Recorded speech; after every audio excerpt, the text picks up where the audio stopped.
Hi guys, another do-it-yourself video. All you need is a t-shirt and just all the supplies you need for a cricut machine.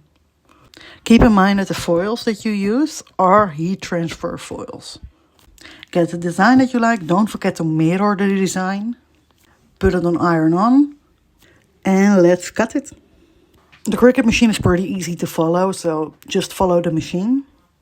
And it really doesn't matter how big or small you make your design.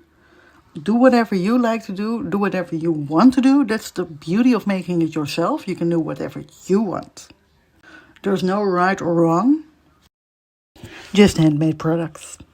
It's just a 5-minute quick craft idea that you can do for a gift or for yourself or anything. You can sell it, you can do whatever you want.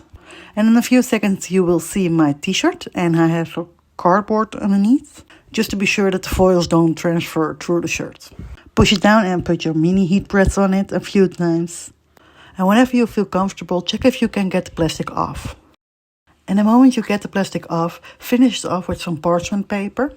Just to be sure. You don't need it, but I highly recommend it. And it's done, you can stretch it. But please wait for 24 hours with really stretching it and washing it and wearing it. Thank you.